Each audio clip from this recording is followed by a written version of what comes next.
A very good afternoon to all of us.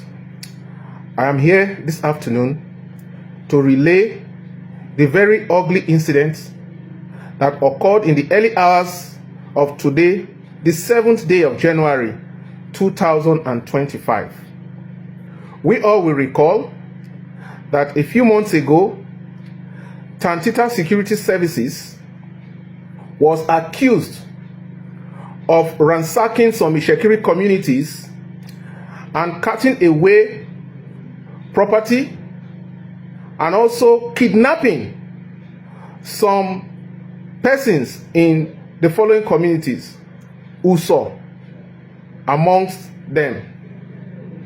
Now, I can happily inform you that despite all the back and forth about whether or not the company did indeed capture these persons, we can authoritatively tell you that the captives have been finally out of agitation, let go, and they are available to speak to you all firsthand. These are persons that are known within the communities. They are persons with names, with relations, with friends, and that they are people that the public can recognize and relate with. As part of this our series of broadcasts, we shall be playing their interviews, the interviews we have had with them, as they are all currently undergoing medical attention at the Central Hospital in Sapele. As law-abiding Nigerians, we, a group of people from Warri Kingdom, decided to inaugurate a program called Campaign Against Stockpiling of Arms in Private Hands, pursuant to which we did some advertisement. We had initially proposed the event, the flag-off event, to take place in the Warri Township Stadium. A few days before the incident, a young man who was a chairmanship aspirant in the last cycle of local government election by name Eximaje Awani, who regrettably is now a legal practitioner, called me in company of one David Odeli, and they approached me and told me that I should tune down this expose because it is capable of affecting their personal interests. I listened to them carefully as an Ishekiri man who believes that whoever sends for you to give you a message is a person who is wiser than you are. Indeed, there is an adage in Ishekiri which goes thus: Yeto Pie Ogbanjuwo. Hence, I honor that invitation. After listening to them and considering all that they have said, I weighed it. I weighed everything which they said with the sufferings and injustice that these captives had undergone. And I asked myself, if these persons were my brothers or sisters, would I remain silent in the face of this tyrannical disposition in the name of personal interest? I resolved in my conscience that I was not going to do that. Hence, I forged forward with the program. When in the morning of today, we assembled ourselves at the Warri Township Stadium, Eximaje Awani, with mobile policemen who are attached to him, whether legally or otherwise, we do not know. And we shall be calling on the Inspector General of Police to look properly into the legality or otherwise of the mobile policemen that are attached to Eximaje Awani.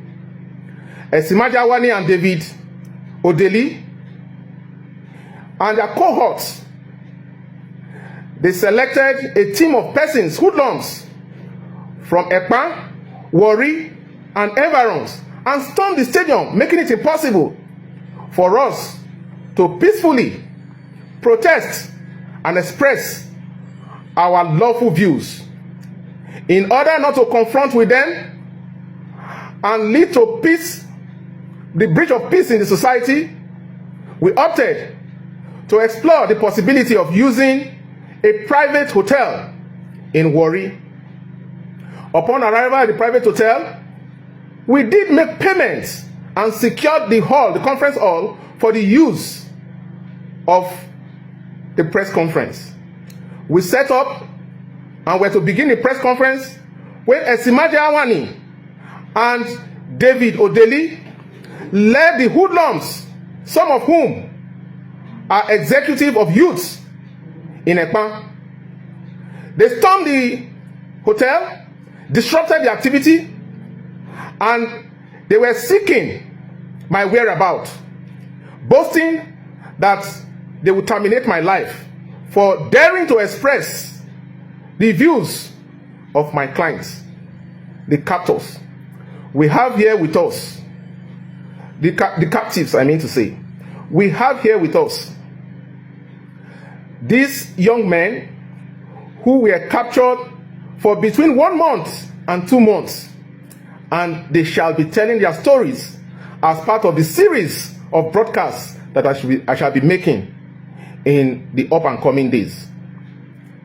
While Esimaje Awani and David Odeli and his cohorts may think that they have enough money to take the laws into their hands and co-opt men of the Nigerian police force whose salaries are paid by taxpayers to disrupt and deny citizens their right to express themselves, we shall not be stopping here.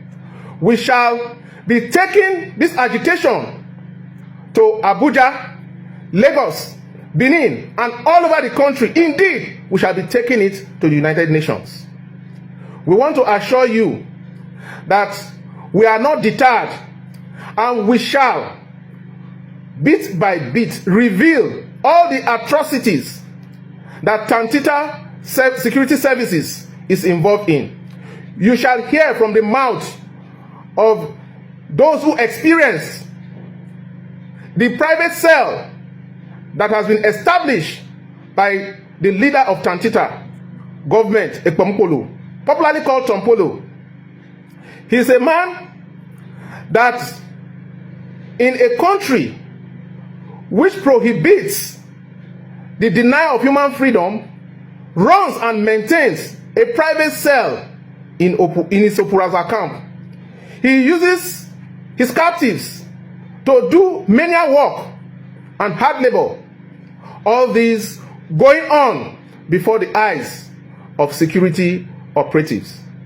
We are confident that the President of the Federal Republic of Nigeria, His Excellency Ahmed Tinubu, may not be aware of these facts, but we shall not relent until we show to the world through credible and verifiable pieces of evidence that what is going on in the name of security service by Tantita and its leader, government Ekpampolo, popularly called Tompolo, is nothing but the infringement, harassment, intimidation, and violation of the human rights of persons living in the coastal areas of Delta State. It is well rightly said that an injury to one should be an injury to all.